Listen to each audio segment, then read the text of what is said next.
record. Nah, meskipun saya record, jadi supaya nggak kerja 2 kali, jadi tugas rutinnya untuk pertemuan keempat ini, kelima, dan seterusnya, nanti bikin catatan kalian ya, gitu. Dan untuk pertemuan hari ini, karena saya mengambil dari buku Contento, di mana itu adalah bukunya berbahasa Inggris, maka kita akan berbahasa Inggris hari ini. Oke. Ya. Oke, sudah siap? Oke. Ya, jadi yang pertama yang mau saya sampaikan adalah tunggu, mana itunya?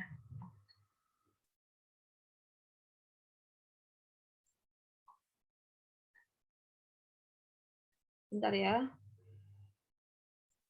Kok saya nggak punya? Oh, ini loh, ya Allah, Tuhanku. Nah, ini. Oke, jadi hari ini kita akan membicarakan terkait gimana sih supaya pendidikan gizi itu efektif kita berikan baik kepada individu maupun pada masyarakat. Jadi supaya kita udah ngoceh-ngoceh ini itu atau mempersiapkan materi itu berguna gitu ya, bermanfaat, efektif dan efisien buat mereka. Gitu. Jadi yang pertama itu elemen yang berkontribusi adalah kita harus fokus ya, harus fokus terhadap perilaku yang mau kita ubah gitu ya. Perilaku apa sih mau kita ubah? Misalnya mau mengubah kebiasaan makan sayur, mau mengubah kebiasaan makan buah, mau mengubah kebiasaan minum teh setiap habis makan dan yang lainnya ya gitu. Kemudian yang kedua, faktor-faktor yang mempengaruhi tindakan. Jadi faktor-faktornya karena ekonomi kah, karena dia nggak suka, karena dia punya trauma atau punya alergi kayak gitu. Yang ketiga, elemennya itu adalah penggunaan teori. Jadi dalam penggunaan teori nanti ada beberapa teori dalam pendidikan gizi. Mungkin saya akan sampaikan beberapa aja. Nah, ketika kita membuat nutrition education itu harus berdasarkan dengan teori yang akan kita gunakan. Oke, kemudian yang keempat adalah levelnya dan durasinya. Jadi banyaknya level ini kayak kita mau sampai berapa step sih?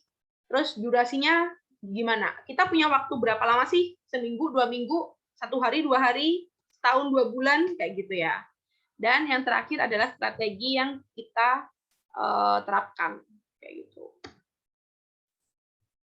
Oke, kenapa tidak bisa next? Oke.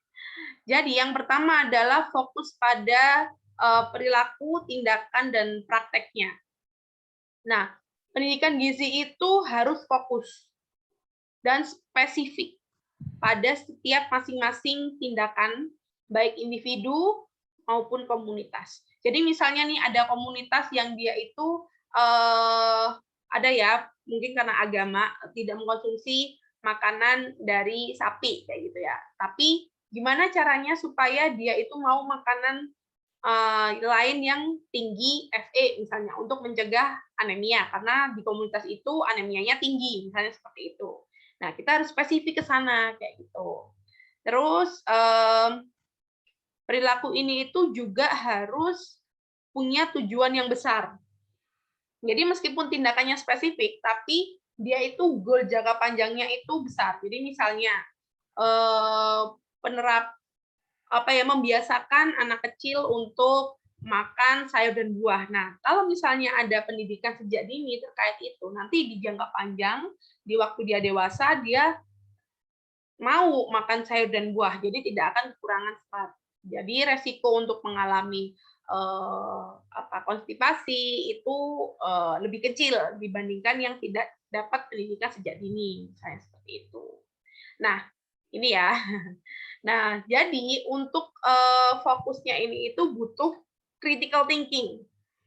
Jadi teman-teman tuh kayak udah jadi kayak cenayang gitu ya, memikirkan nanti kalau ke depan kayak gini, kayak gitu. Jadi Jangan cuma memikirkan nanti kalau pacarku selingkuh gini-gini, nanti kalau gebetanku ketemu si doi ini gimana ya.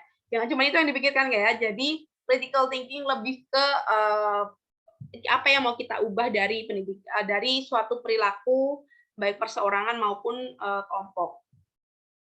Nah, kemudian dietary behavior ini apa aja sih Bu yang disebut dietary behavior?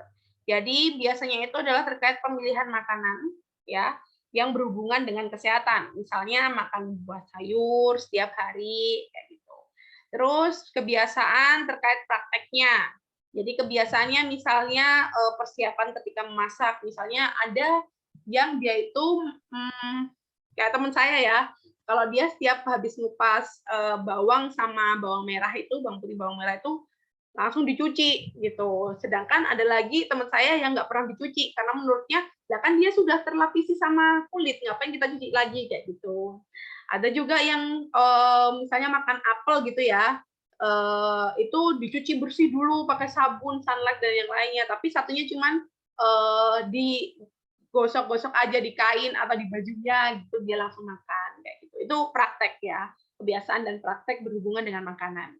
Kemudian ini adalah kebiasaan atau perilaku yang berkaitan dengan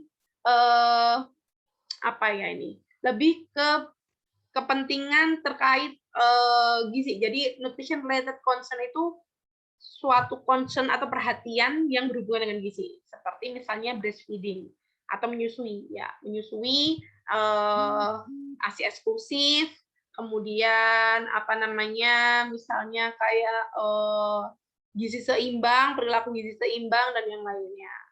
Kemudian dietary behavior ini ternyata juga dia berhubungan dengan spesifik physical activity atau aktivitas fisik. Jadi seperti running, walking, dan yang lainnya. Karena sekarang physical activity ini sudah menjadi hal yang penting di masa modern ini. Oke, kayaknya saya juga harus physical activity. Oke, itu kemudian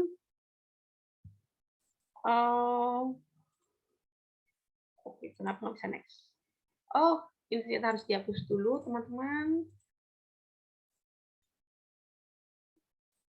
Oke, baik.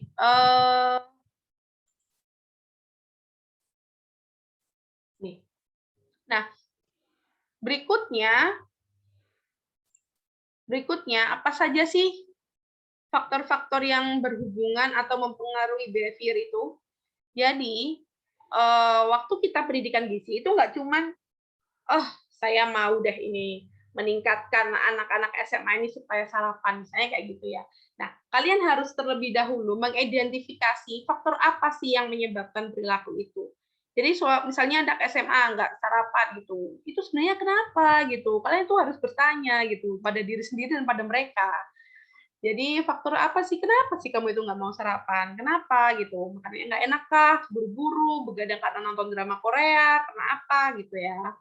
Nah itu kemudian ini harus membuat atau memodifikasi faktor-faktor yang mempengaruhi. Jadi ada faktor A, B, C, D, E. Kemudian dimodifikasi nih. Ini sebenarnya menjadi faktor utama itu mana sih? Yang A lebih dulu ada atau yang C lebih dulu ada kemudian mempengaruhi A ya. Jadi apakah A dulu mempengaruhi B atau misalnya B dulu baru mempengaruhi misalnya D. Nah, kalian harus bisa memodifikasi faktor-faktor yang berpotensi menjadi untuk perubahan behavior atau behavior change gitu ya. Tuh, kemudian any knowledge that is provided to be relevant. Jadi, semua pengetahuan yang mau kalian sampaikan itu harus berkaitan dengan aksi, praktek, atau isu dari target kita. Tuh. Oke. Repot sekali saya harus hapus-hapus ini ya. Oke. Selanjutnya, nah, ini nggak tak kasih ini ya. Selanjutnya, jadi ini itu adalah suatu diagram di mana berbagai jenis dari faktor-faktor yang mempengaruhi perilaku manusia terkait makanan. Dari secara umum sampai secara khususon, ya khususin dari dari yang paling besar sampai yang paling kecil, itu kita dipengaruhi oleh berbagai faktor ini. Misalnya nih, di social environmental determinants ada terkait food availability. Jadi misalnya terkait lingkungan, ada nggak sih makanannya? Kemudian dari social culture, ini ada nggak sih di budaya itu nggak boleh makan ini, nggak boleh makan itu untuk anak usia sekian. Misalnya kayak misalnya kayak ibu hamil di suatu daerah, dia tidak boleh makan makan pedes-pedes, atau ibu menyusui nggak boleh makan pedes-pedes, atau ibu hamil nggak boleh makan kepiting, nggak boleh makan udang, kayak gitu. Itu kan berhubungan dengan social culture. Kemudian terkait ekonomi, lingkungan ekonomiknya gimana, sumbernya, harganya, waktunya, terjangkau nggak, murah nggak, jauh nggak, kayak gitu ya. Kemudian yang kesekian ini adalah informasinya. Jadi di sekitaran kita ada nggak sih informasi yang harus makan sayur, harus makan buah, harus makan ini, misalnya kayak gitu. Ada nggak gitu? Kalau nggak ada, berarti ya itu yang menyebabkan yang harus kita perbaiki dari sisi sosial atau environmentalnya. Kemudian dari sisi personnya atau perseorangannya ada dibagi dua, intra dan inter. Ya, jadi kalau intra itu diri sendiri. Knowledge itu masuk di intra.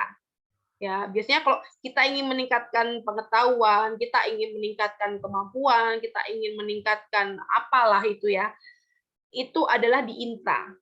Persepsi, attitude, belief, kepercayaan. Jadi dalam diri sendiri. Kalau inter itu antar orang lain. Jadi misalnya ada yang dipengaruhi oleh keluarga, dipengaruhi oleh teman, ya anak SD itu bukan suka, dia cenderung akan dipengaruhi oleh teman-temannya. Dia nggak percaya lagi tuh sama keluarga ya, kecuali sama ibunya gitu. Itu adalah hubungan interperson factor. Ya, oke, kemudian yang berikutnya ini adalah sudah masuk ke bagian diri sendiri juga. Ya, misalnya seperti experience with food. Jadi seberapa sering sih kita terpapar atau punya pengalaman terhadap makanan tertentu kayak gitu. Misalnya saya nggak doyan durian gitu ya, karena emang katakan saya punya trauma sama durian, saya kayak gitu. Terus misalnya secara physiological conditioning, secara social conditioning, kayak gitu. Oke, yang paling dalam ya pengaruhnya adalah karena biologically. Jadi secara biologis, secara biologi, secara dari diri sendiri seperti kita nggak suka. Kita cenderung, misalnya saya cenderung lebih mudah merasakan manis dibandingkan asin, misalnya gitu. Misalnya Tiara lebih lebih doyan pahit daripada manis, misalnya kayak gitu ya. Nah, atau juga bisa hunger or satiety mechanism, gitu. Jadi kayak rasa lapar saya lebih cepat daripada rasa laparnya Siti, misalnya kayak gitu. Nah, ini adalah faktor-faktor yang mempengaruhi.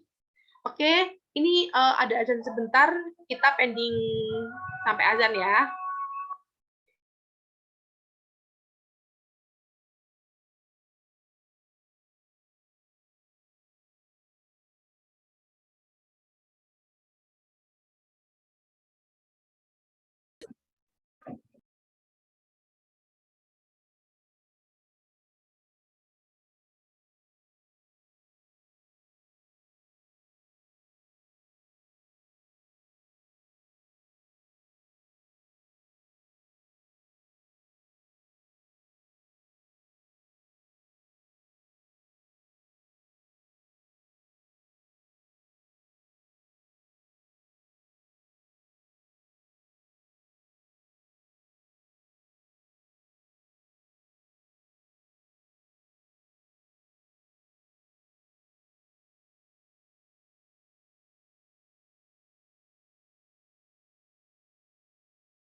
Oke, kita lanjut.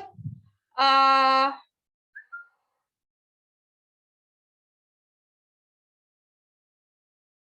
Bentar ya. Nah, oke, baik kita lanjut. Oh, mana? Oh ya benar. Oke, yang tahapan ketiga adalah penggunaan teori. Kita harus menggunakan teori yang tepat untuk dapat mengefektifkan pendidikan gizi kita. Gitu.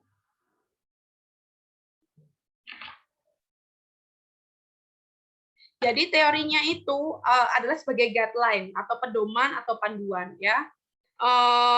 Teori yang kita gunakan ini itu merupakan suatu map atau peta secara keseluruhan untuk mengerti bagaimana sih suatu dunia itu berjalan. Kok dunia? Maksudnya kayak suatu keseharusan itu ada. Misalnya nih, harusnya anak usia sekian itu, anak SD itu patuh terhadap ibunya, kayak gitu. Atau misalnya seharusnya anak itu sejak dini sudah dikenalkan oleh buah dan sayur, kayak gitu, dan yang lainnya. Nah, teori ini itu dia juga bisa menyediakan kayak ada hubungan, jadi mediator atau suatu pola atau kayak apa ya, diagram panah gitu. Ini menyebabkan ini itu menyebabkan itu kayak gitu misalnya. Nah, supaya kita tahu hubungannya antara satu dan yang lain terhadap suatu perilaku, terutama yang berkaitan dengan gizi. Gitu.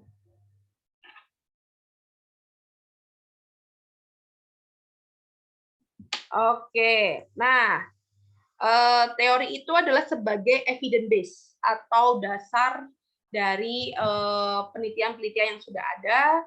Jadi kita harus menggunakan teori.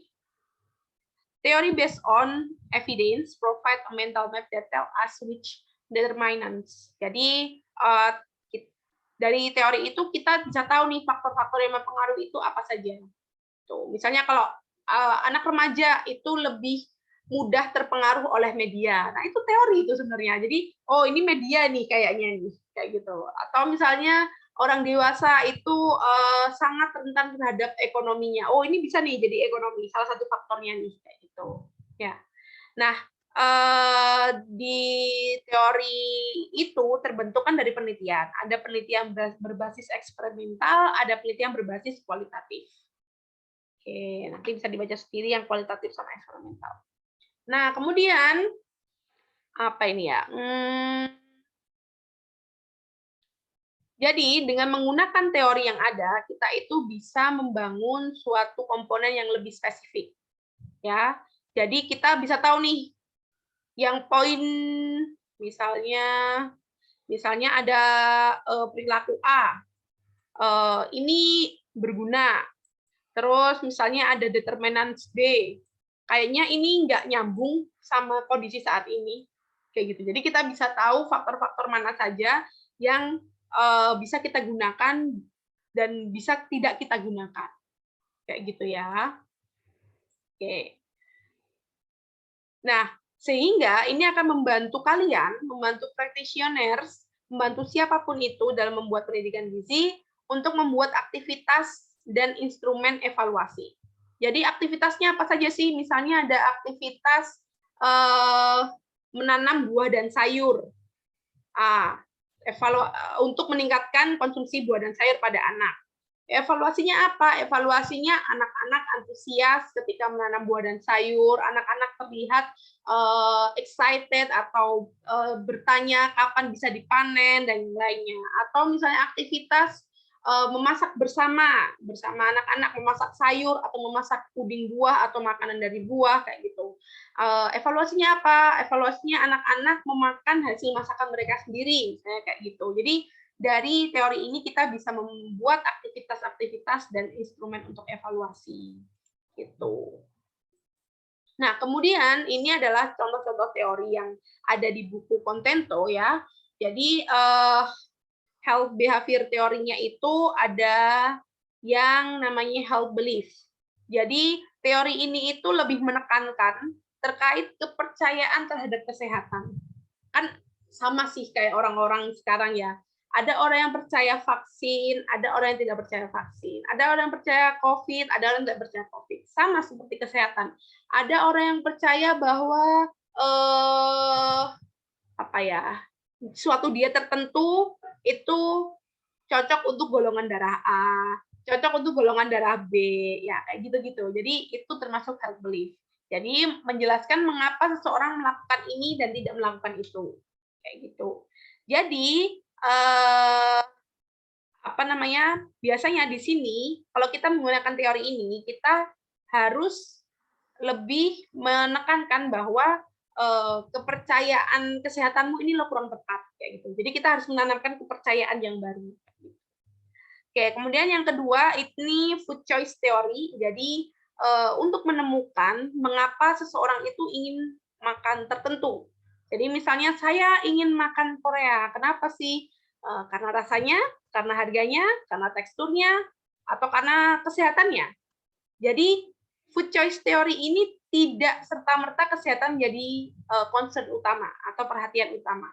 Jadi mereka itu hanya, kenapa sih kamu pengen makanan Korea? Kenapa sih kamu pengen makanan Jepang? Kenapa kamu pengen makan boba? Kayak gitu ya. Itu food choice theory. Kalau social behavior itu lebih ke memahami pengaruh dari intrapersonal dan interpersonalnya. Jadi hubungan antara diri sendiri dan dengan orang lain. Ya, gitu. Jadi ini social behavior itu ya. Oke. Nah, kemudian komponen-komponen dari teori itu yang pertama adalah konstruksi dan variabelnya. Jadi konstruk ini dia sistematis. Jadi teori itu suatu hal yang sistematis. Ya, dia itu ada ini ya, determinant that are systematically used in methodology such as belief, benefit. Oke. Jadi konstruktif ini maksudnya suatu faktor itu dia ditampilkan secara sistematis untuk digunakan seperti kepercayaan, keuntungan, secara emosi, sikap, kayak gitu. Secara variabel, bagaimana mengkonstruksikannya untuk sesuatu yang bisa diukur, gitu. Jadi kan kadang kayak food choice ini ya, misalnya food choice ini tidak bisa diukur, tesnya menurut orang itu enak atau enggak, kayak gitu. Jadi harus ada measurement-nya, harus ada ukurannya. Yang dikatakan harga mahal itu seberapa, yang dikatakan enak itu seberapa, kayak gitu. Atau misalnya intrapersonal ini terkait pengetahuan, dibilang pengetahuannya bagus itu kalau nilainya berapa, dibilang sikapnya itu bagus kalau nilainya berapa, kayak gitu. Jadi itu dari segi variabel. Nah, yang komponen kedua adalah teori, konseptual model, dan theoretical framework. Jadi kalau yang namanya teori itu adalah menjelaskan secara jelas statement atau penjelasan terkait hubungan-hubungan antara konstruksi utama seperti belief dan atau emotion untuk menjelaskan suatu perilaku. Jadi ini teorinya apa untuk menjelaskan suatu perilaku. Oke, bentar ya.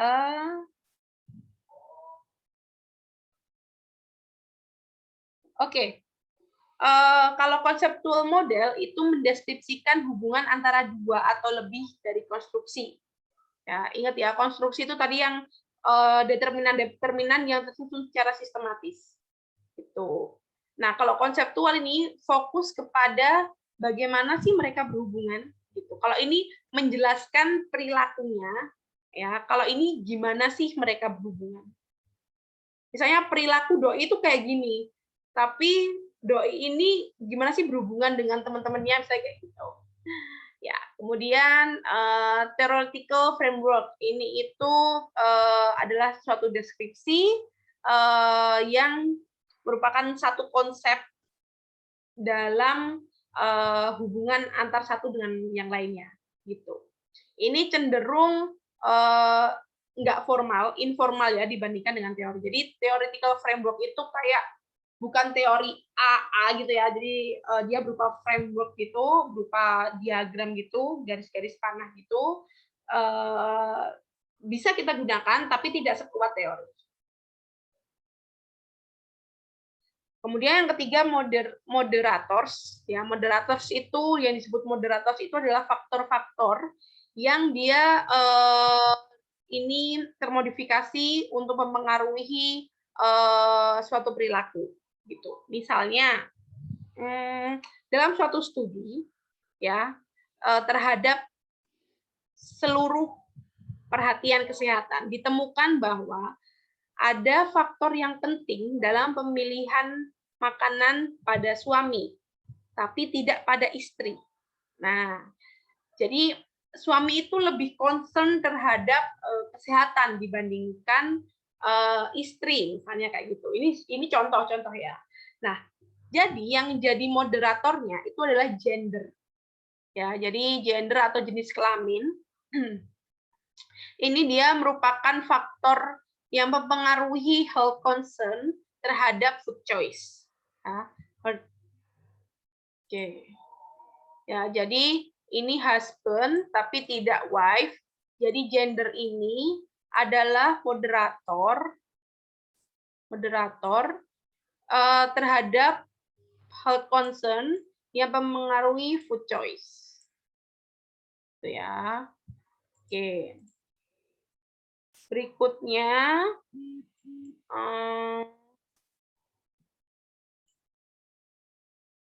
research itu dari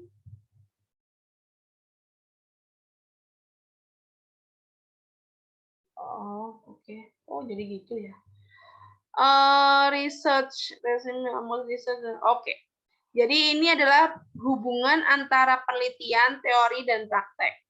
Jadi kalau research atau penelitian itu adalah suatu investigasi atau eksperimen yang bertujuan untuk mengungkapkan sesuatu sesuai dengan fakta yang ada.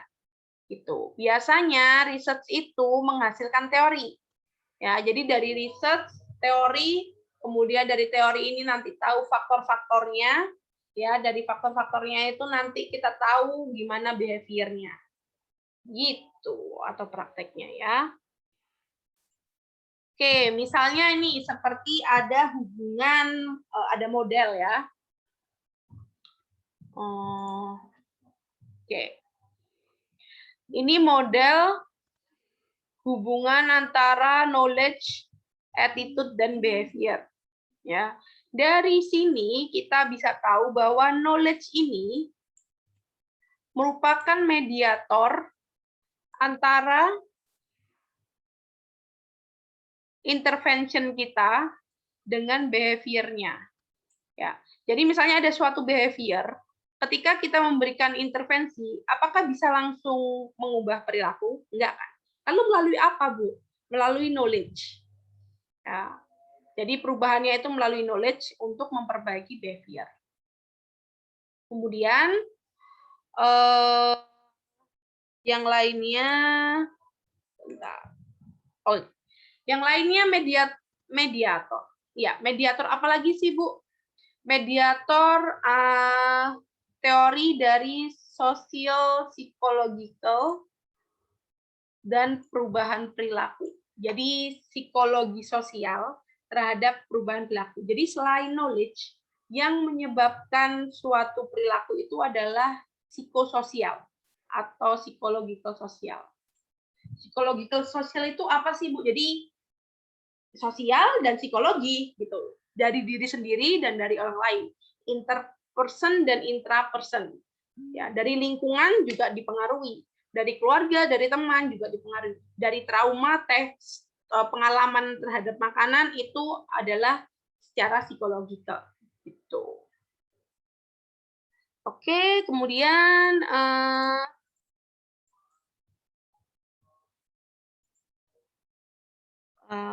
oke. Nah, bentar. Social psychological ini, ya ini, social psychological ini dia pendekatannya itu menekankan pada beberapa hal. Ya, ingat ya yang psychological tadi. Itu terhadap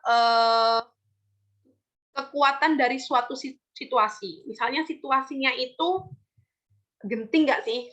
Situasi di dalam dia itu penting nggak sih? Misalnya kayak ini, ada orang yang dia sakit, terus dia ingin berubah. Nah, situasinya kan berarti genting ya, menuntut hidup dan matinya dia kan. Tapi kalau situasinya misalnya dia sedang sehat tapi sedang ingin berubah saja, berarti sebenarnya situasinya nggak begitu penting gitu. Tapi sehingga mungkin pendidikan gizi yang kita terapkan akan berbeda kayak gitu dibandingkan yang sakit tadi. Tuh. Kemudian the power of the person. Jadi di waktu yang sama individu itu akan membentuk social world mereka dan ini akan berimpact. Jadi misalnya ada yang kayak selebgram ya, mereka kan punya secara sosial itu punya dampak yang lebih besar dibandingkan saya yang hanya seorang dosen atau misalnya bapak-bapak yang jaga di kosan saya misalnya kayak gitu. Dia mempunyai dampak-dampak yang berbeda. Ya. Kemudian menekankan juga terkait power of cognition. Jadi seberapa powerful sih pengaruhnya dia terhadap apa yang dia lakukan. Jadi ini biasanya berkaitan sih antara power the person sama power of cognition. Gitu. Oke.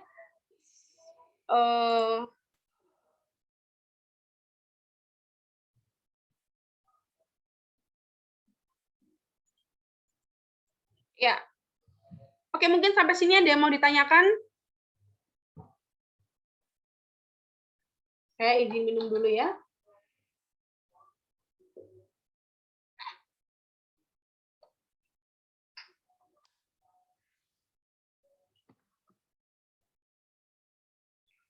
Oke. Main juga dari jam 10 tadi. Kalau nggak ada yang tanyakan, saya lanjut. Jadi kita masih ngomongin soal sosial psychological. Jadi sosial psychological ini apa ya?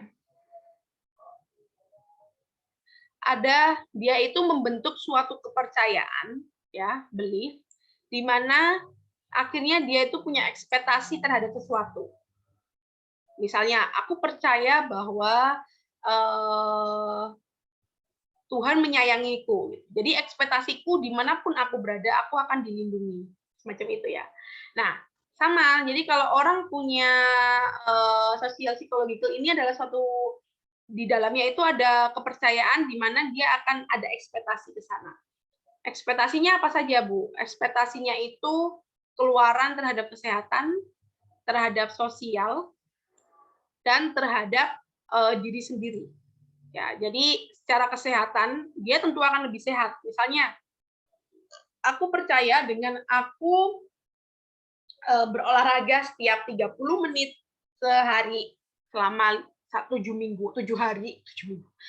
hari, itu akan berdampak pada stamina misalnya kayak gitu. Atau berat badanku turun 1 kilo misalnya kayak gitu. Nah, secara sosial ekspektasinya adalah apa sih yang orang lain pikirkan terhadap perilakuku. Jadi orang itu akan berpikir banyak hal kan, ya apa katanya netizen ya, berpikir itu pencitraan gitu, atau wah dia ini banget effort banget kalau mau nurunin berat badan atau pengen sehat, atau misalnya wah aku mau mencontoh dia nih gitu kayak gitu.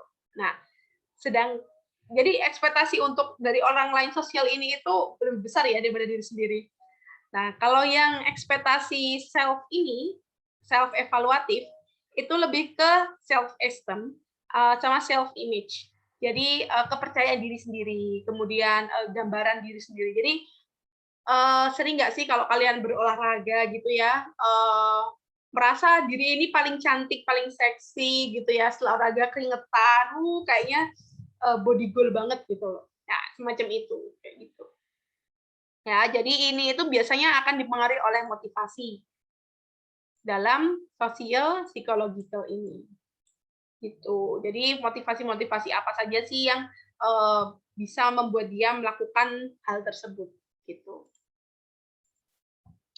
Oke, berikutnya faktor yang lainnya itu adalah ya pengalaman masa lalu, kemudian ini knowledge and skill about food and nutrition, self-regulatory skills kayak gitu ya, self-efficacy gitu ya.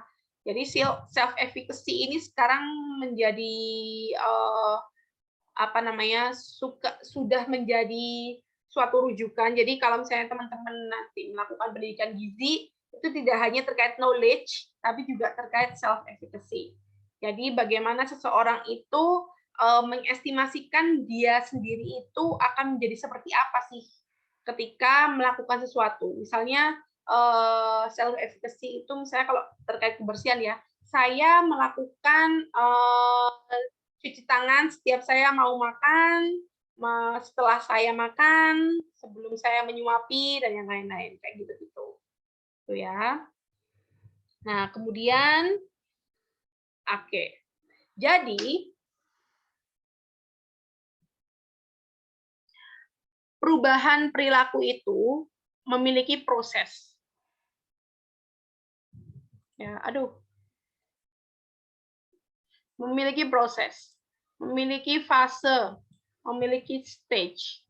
Jadi nggak serta-merta aku sudah melakukan pendidikan gizi terhadap si A, si B, tapi kok dia kok nggak ngefek gitu ya, kayak nggak guna gitu, aku ngomong kemarin itu kayak gitu ya. Nah, karena ternyata itu perubahan perilaku itu nggak hanya perilaku terkait makan ya, ini bisa perilaku semuanya ya.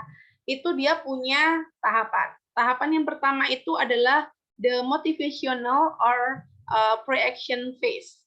Jadi thinking phase. Dia pikir, misalnya kalau ada teman kalian curhat nih, misalnya siapa ya, aku mau nunjuk siapa? Saya Cahaya Barus nih curhat nih sama Endis nih misalnya. Terus Endis ngasih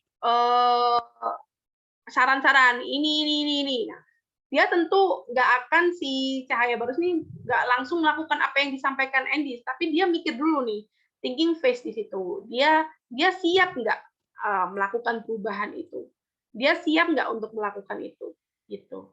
Nah, ketika dia sudah siap, biasanya akan masuk ke action phase. Jadi di action phase ini akan ada plan-plan ya atau rencana-rencana, misalnya curhatannya terkait dosen PA gitu ya. Nah, dia akan membuat rancangan, oke, aku akan menghubungi dosen PA ini pagi hari ketika masih mood, masih segar, bahasanya aku susun dulu gini, misalnya kayak gitu ya. Itu action phase. Kalau kaitannya sama makanan atau terkait dengan gizi kesehatan, jadi di sini itu ketika dia sudah siap untuk, oke, aku siap untuk menurunkan berat badan gitu ya. Nah, maka di sini akan ada plan. Misalnya plan A-nya adalah mulai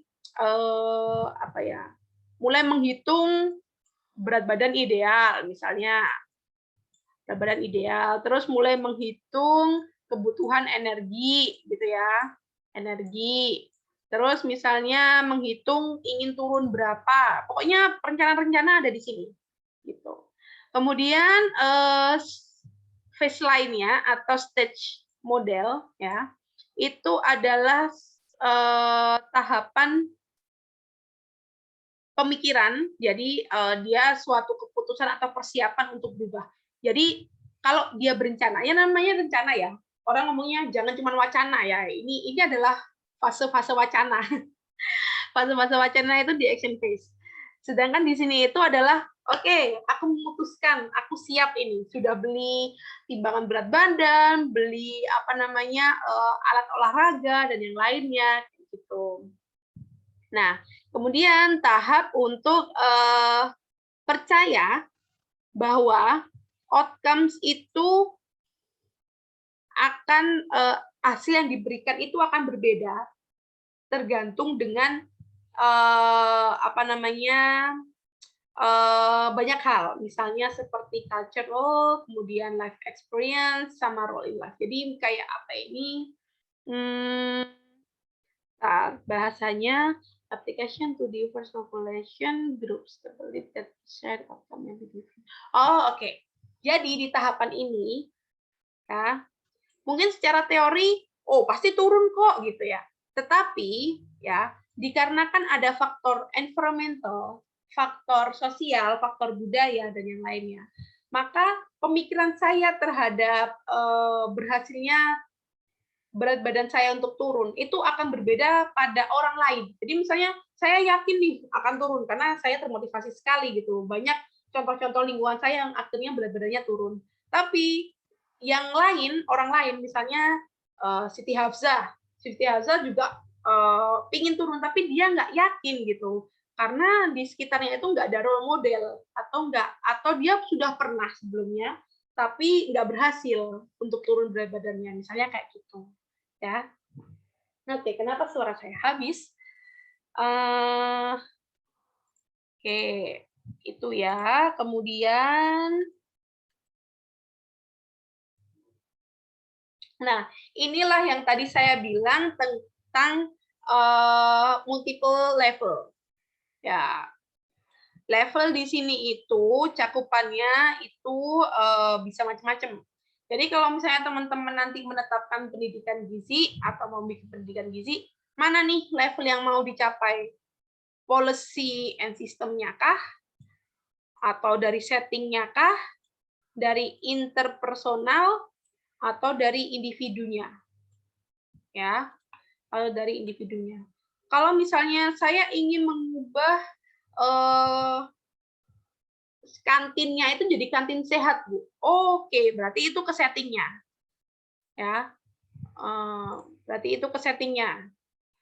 Jangan kuning ah. Mau apa ya? Mau. Jadi misalnya di sini school. School atau misalnya kalau school berarti butuh apa ya? Butuh aturan, policy, ya. Terus misalnya kalau saya ingin mengubah masyarakat saya, Bu, jadi mereka menanam sayur sendiri, konsumsi sayurnya banyak. Oh, itu berarti di community level. Ya, berarti di neighborhood, kemudian di cultural mungkin. Jadi mereka punya kebiasaan atau budaya untuk menanam nggak? Tapi saya mau ini Bu, mengubah pengetahuannya. Oh, berarti itu levelnya individual. Berarti nanti kalian sasarannya individual. Karena pengetahuan di sini. Ya. Atau self efficacy di sini. Gitu. Oke, itu multi level. Kemudian kalau itu multi level. Ini apa? Ini lagi-lagi sosial ekological. Oh, ini sosial ekological.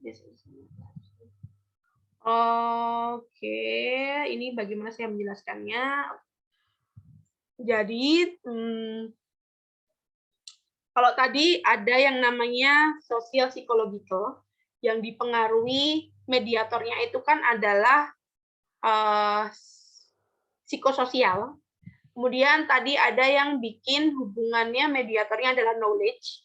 Nah, kalau ini mediatornya itu adalah psikososial. Ganti warna merah lagi. Psikososial dan biological.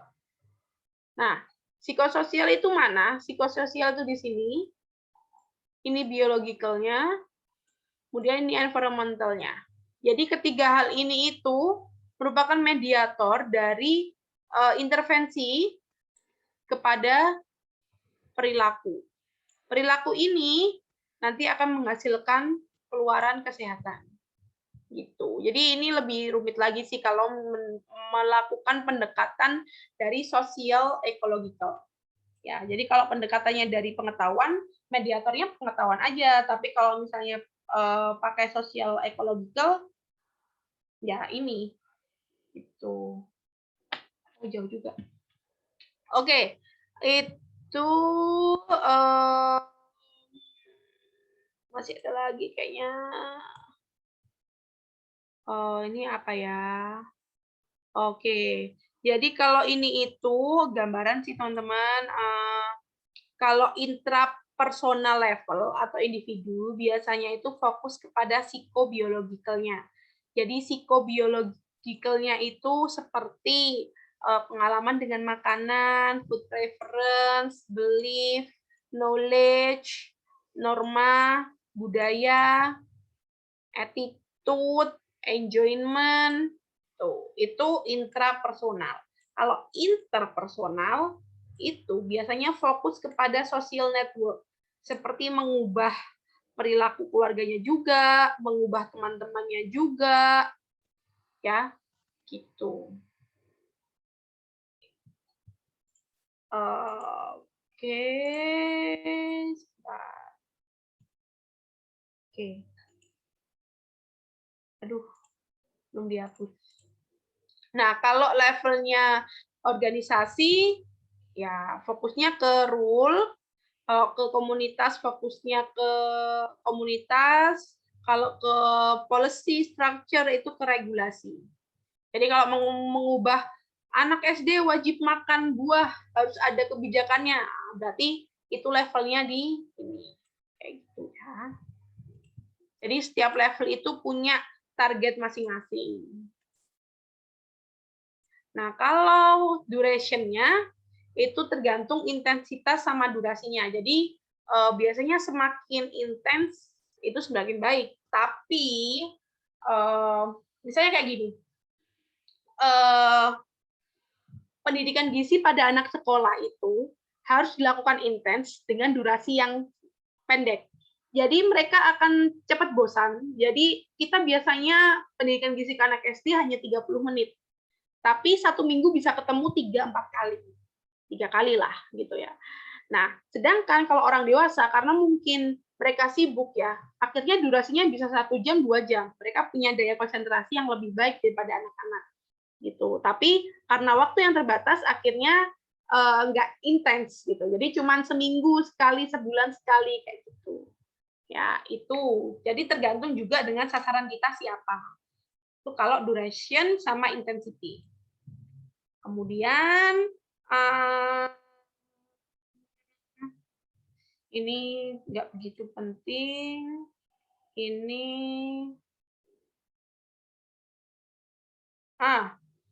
ini itu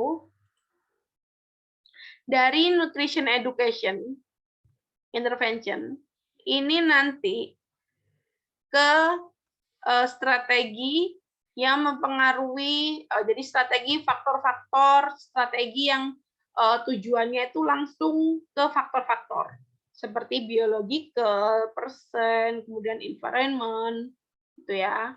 Nah, kemudian dari 2 ini nanti ke food choice, perilaku food choice, perilaku kesehatan, di mana dia berdampak pada sosial sama berdampak pada food system. Oke, ini ya. Kemudian jangan lupa bahwa food choice ini selain dia dipengaruhi oleh biological dan environmental, dia dipengaruhi juga oleh biological factor, usia, jenis kelamin, genetik, kayak gitu ya. Misalnya genetik antara suku A dan suku B berbeda gitu ya, karena ya berbeda keturunan nenek moyang kali ya, kayak gitu. Terus gender juga akan berbeda. Selain itu dia juga dipengaruhi oleh faktor eksternal. Nah, jadi faktor eksternal terkait faktor fisik ya, lebih ke arah faktor fisik. Nah, jadi food choice ini banyak yang mempengaruhi, ada 4, ada 1, ada 2, ada 3, ada 4. Gitu. Ini keluarannya, ini keluarannya, ini keluarannya. Keluarannya ada 3.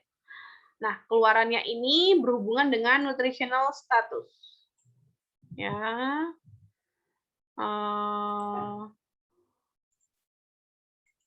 Ini. Lalu nutritional status ini akan berdampak jangka panjang ke penyakit. Jadi misalnya resiko jantung menurun, resiko diabetes menurun, dan yang lainnya. Gitu. Oke. Kemudian, ini kayaknya mulai terakhir.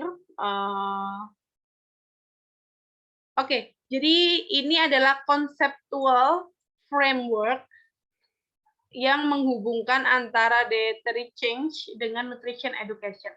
Jadi nanti kalau teman-teman, ini saya mungkin kasih kisi-kisi, tapi belum tentu ya. Jadi nanti kalau teman-teman untuk tugas KKNI-nya mungkin akan diminta untuk bikin pendidikan gizi dari awal sampai ke tahapan motivational phase, action phase ini ya. Tapi nanti akan saya sampaikan lagi. Jadi kalian harus tahu gimana sih untuk membuat masing-masing bagian ini. Gitu. Jadi kita bisa mulai dari Oke. Jadi kita harus tahu dulu kalau saya biasanya arahnya itu dari bawah ke atas. Ya, dari bawah ini ke atas. Ini ya. Gitu. Jadi tujuannya apa dulu? Ya. Misalnya tujuan besarnya apa dulu? Tujuan umumnya. Nanti di tujuan umum ini akan ada tujuan khusus 1, tujuan khusus 2. Tujuan khusus 1 itu biasanya lebih ke fokus mengapa harus mengambil tindakan. Kalau ini fokus untuk bagaimana sih tindakannya gitu. Nah, dari 2 tujuan ini, tujuan pertama pelaksanaannya ini adalah fase motivasional. Dalam fase motivasional ini ada pre-contemplation. Ingat, pre-contemplation itu adalah pemikiran awal. Bentar ya, saya harus mencek sesuatu.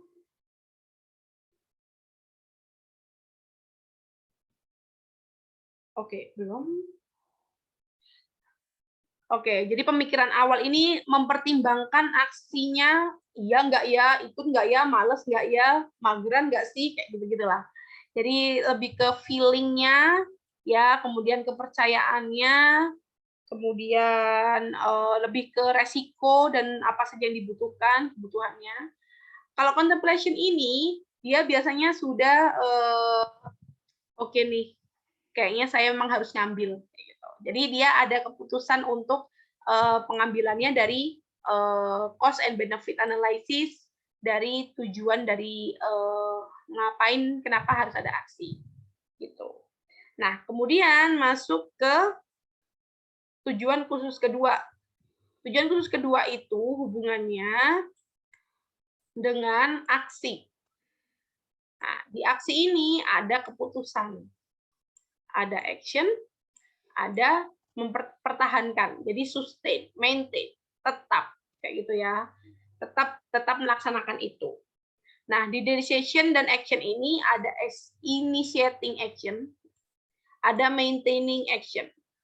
Jadi di initiating action ini ada rencana-rencananya, ada pengetahuannya, ada social modelingnya, punya kognitif, punya skill. Ya, kalau maintenance ini lebih ke gimana sih supaya saya itu tetap rajin berolahraga, misalnya gitu. Jadi lebih ke arah self regulation, lebih ke arah kemampuan diri, personal agency. Personal agency itu seperti dukungan-dukungan dari luar untuk ke saya kayak gitu. Itu supaya maintain. Nah, itu. Lalu di sini ada nggak ya? Kayaknya ini ada contohnya. Oh, ini ya. Jadi ini untuk memplanning itu kita harus tahu inputnya, apa yang kita investasikan, waktu, material, uang, ruang, partner, punya ini nggak, punya gebetan nggak, mungkin dia bisa menjadi input kita. Terus misalnya output, apa yang kita lakukan, jadi misalnya membuat kelas, memfasilitasi grup, mengembangkan materi, ya misalnya kayak bekerja sama dengan media, bekerja dengan keluarga, kayak gitu. Outcome-nya apa? Jadi outcome sama output beda ya. Kalau output itu apa yang kita lakukan, ini apa yang kita hasilkan. Jadi apa yang kita hasilkan itu misalnya bisa didapat dari teori base, ya teori base gitu. Misalnya seperti meningkatkan pengetahuan atau attitude positif. Itu. Oke. Oke. Ya, ini ya contoh input. Bisa teman-teman baca sendiri di sini. Ya, people bla bla bla bla. Ini adalah output. Outputnya itu tadi masuk motivational, masuk action, resiko, concern, benefit, bla bla bla bla. Ini ada 3, ada motivational, ada action, ada environmental. Oke. Kemudian di output ini juga ada intervention activities. Baru ada outcome. Outcome-nya itu apa? Fruit, vegetable consumption, breastfeeding, atau apa. Nanti impact-nya terhadap food system, terhadap peningkatan kesehatan, penurunan resiko penyakit, social impact, dan lain-lain. Kayaknya saya ada contoh.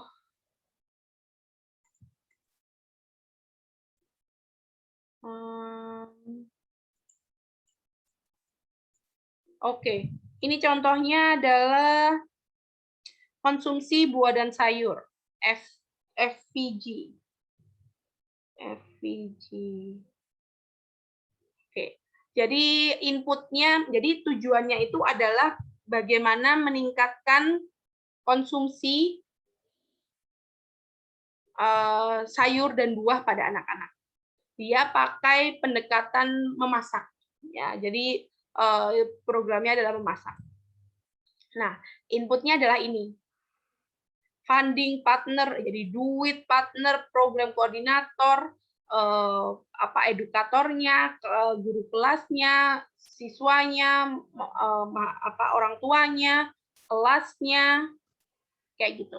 Aktivitasnya apa saja? Aktivitasnya kalau yang individu mencicipi, kemudian masak bersama. Kalau yang bersama keluarga, contohnya aktivitasnya adalah homework, excitement, ada resep yang dikirimkan ke keluarga, jadi masak bareng di sana. Oke, kemudian kalau kafeterial ini jadi aktivitinya memperbaiki UKS, kafetaria atau kantin, ya. Terus, nah ini ada outcome jangka pendek, ada outcome jangka menengah. Ya, ini bisa sampai 1 tahun, 2 tahun, 3 tahun. Itulah kenapa di Indonesia itu pendidikan gizi itu jarang tercapai dengan baik, ya, karena kita itu suka cuma ngasih edukasi 3 bulan, 1 bulan, 1 kali, 1 kali seminggu atau 2 kali seminggu.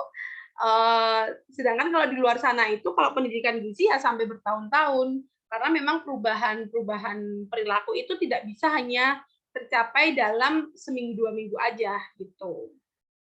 Nah, itu. Kemudian evaluasinya gimana, Bu? Jadi evaluasinya ini ini ya. Jadi dari penelitian itu atau kegiatan itu lebih dari 80% itu menyukai makanan yang dimasak di kelas.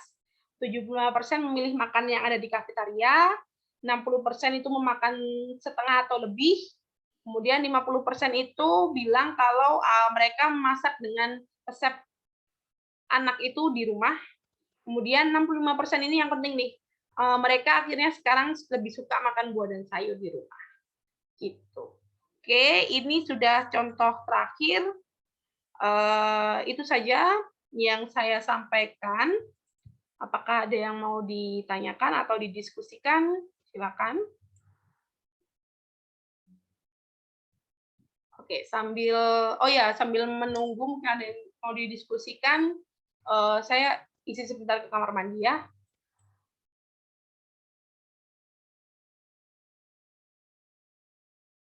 Jangan lupa mengisi daftar hadir di Sibda ya.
Oke, baik. Kalau nggak ada yang ditanyakan, ada yang mau bertanya enggak?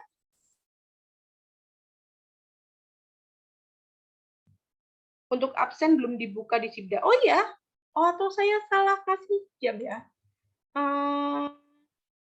Tunggu sebentar ya. Coba nanti saya benahi dulu deh. Oke, baik. Kalau misalnya tidak ada yang ditanyakan, saya akhiri nih sampai sini. Oke, baik. Kayaknya udah nggak ada yang ditanyakan. Kayaknya kalian pada kelaparan karena waktunya makan siang. Jadi saya akhiri saja. Terima kasih untuk pertemuan hari ini.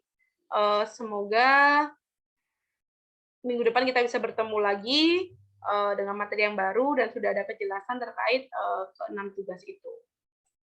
Oke, itu saja. Terima kasih dan mohon maaf bila ada salah kata. Saya tutup. Wassalamualaikum warahmatullahi wabarakatuh. Waalaikumsalam warahmatullahi wabarakatuh. Terima kasih, Bu. Terima kasih, Bu. Sama. Oh iya, jamnya belum saya kasih. Jam 13 sampai jam 15. Simpan. Tidak simpan. Oke. Oke, sudah ya teman-teman untuk absennya. Saya tutup.